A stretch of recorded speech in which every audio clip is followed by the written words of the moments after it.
Ada kabar yang bikin kita bangga sekaligus bikin tetangga kita di Asia Tenggara gigit jari. Yap, Shin Tae-yong, pelatih timnas Indonesia, kembali bikin gebrakan dengan andalkan pemain U22 di Piala AFF 2024. Kenapa keputusan ini bikin tetangga sebelah jadi nggak tenang? Yuk, kita bahas. Shin Tae-yong, pelatih asal Korea Selatan yang melatih timnas Indonesia, bikin keputusan berani dengan menurunkan pemain muda dari timnas U22 di Piala AFF tahun ini. Sementara negara lain seperti Thailand dan Vietnam tetap mempertahankan komposisi pemain senior dan andalan liga luar negeri, Indonesia memilih jalur berbeda. Pilihan ini justru membuat tim lain penasaran dan sedikit gerah. Kenapa sih pelatih top seperti Shin Tae-yong pede banget sama skuad mudanya? Ada strategi apa di balik keputusan ini? Shin Tae-yong menjelaskan alasannya mengandalkan pemain muda, yaitu untuk mempercepat regenerasi sekaligus memberi pengalaman lebih bagi pemain yang akan jadi tulang punggung tim di masa depan. Fokus pada U22, katanya, bikin tim lebih kompak dan punya energi yang kuat untuk menghadapi tantangan besar. Tapi, keputusan ini ternyata nggak cuma bikin fans Indonesia terkejut, para penggemar di negara tetangga pun ikut memerhatikan. Tahukah kalian, keputusan Shin Tae-yong ini sampai jadi sorotan besar di media Vietnam dan Thailand? Media Vietnam dan Thailand dengan cepat menyoroti keputusan ini. Bahkan, media Thailand menyebut bahwa Indonesia mengambil langkah yang cukup aneh dengan skuad mudanya di ajang yang punya intensitas tinggi seperti Piala AFF. Seperti dilansir dari Thairat, keberanian Shin Tae-yong ini memang bisa berisiko, tapi kalau berhasil, bakal jadi pukulan telak buat rival-rival mereka di Asia Tenggara. Dari sini saja kelihatan, mereka penasaran sekaligus khawatir akan performa timnas Indonesia. Fans Thailand bahkan sampai bilang, kenapa Indonesia selalu nekat, tapi kadang berhasil. Wah, ada apa nih sama mereka? Gak cuma media, para fans Thailand juga ramai di media sosial. Banyak yang mempertanyakan keputusan Indonesia, sementara beberapa penggemar menilai langkah ini sebagai tindakan berani. Salah satu fans di Twitter bilang, Indonesia selalu punya semangat muda dan selalu nekat. Kita lihat nanti, apakah mereka bisa membuktikan diri. Respon ini mencerminkan bahwa ada campuran antara kekaguman dan ketidakpercayaan pada langkah timnas Garuda. Kita lihat beberapa komentar fans Vietnam di sosial media.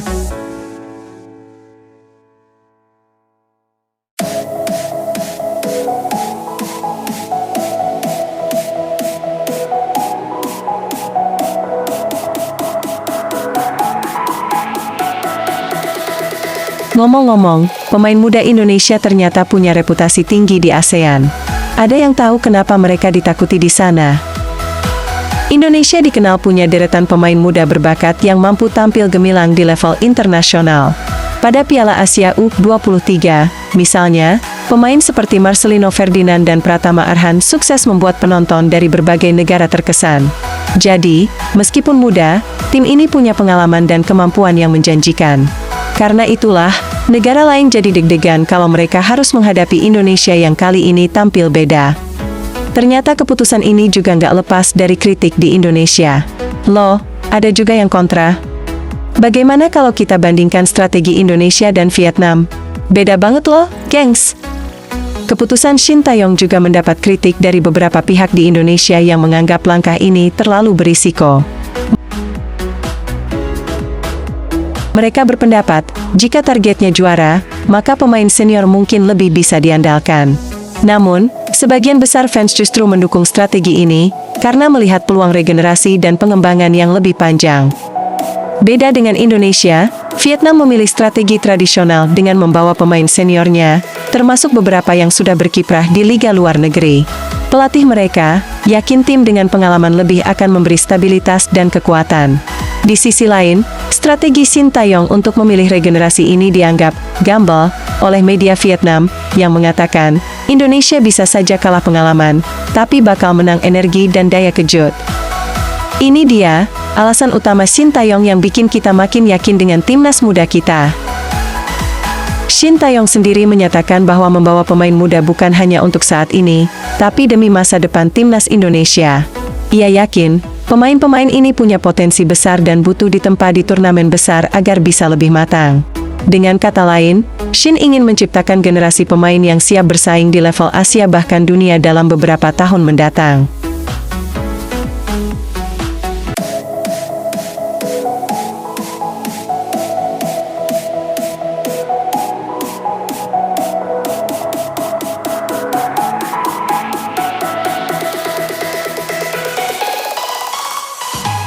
Di Piala AFF nanti, siapa aja pemain muda yang paling wajib kita perhatikan? Ada yang tahu? Beberapa pemain muda yang bakal jadi kunci adalah Marcelino Ferdinand, pemain tengah kreatif dengan visi yang luar biasa, dan Pratama Arhan, bek sayap yang terkenal dengan lemparan jauh dan kecepatan larinya. Nama-nama ini sudah sering jadi headline di media Asia Tenggara. Mereka dianggap punya potensi luar biasa dan siap menghadapi siapapun di Piala AFF. Dengan semua perhatian yang tertuju ke kita, kira-kira apa sih target realistis kita di Piala AFF ini? Target utama tentu saja juara, tapi dengan skuad muda, Shin Tae-yong mungkin lebih fokus pada pengalaman dan persiapan untuk masa depan. Bahkan, kalau target juara sulit diraih, pengalaman bertanding yang didapatkan pemain muda ini pasti akan jadi aset penting bagi timnas di turnamen-turnamen selanjutnya. Kalau timnas berhasil, dampaknya bakal luar biasa nih buat regenerasi sepak bola kita. Setuju nggak? Keberhasilan timnas muda di Piala AFF nanti akan membuka peluang besar untuk regenerasi sepak bola Indonesia. Anak-anak muda akan termotivasi melihat pemain seusia mereka tampil di turnamen besar. Dan kalau berhasil, bisa jadi momentum besar untuk kebangkitan sepak bola Indonesia di masa depan. Pilihan Shin Tae-yong memang mengundang banyak reaksi, dari yang mendukung hingga yang mempertanyakan. Tapi yang jelas, langkah ini memberi warna baru di Piala AFF dan bikin kita semakin penasaran. Bagaimana hasil akhirnya? Kita tunggu saja. Jadi, kalian setuju nggak dengan keputusan Shin Tae-yong? Apakah ini strategi yang tepat untuk masa depan sepak bola Indonesia?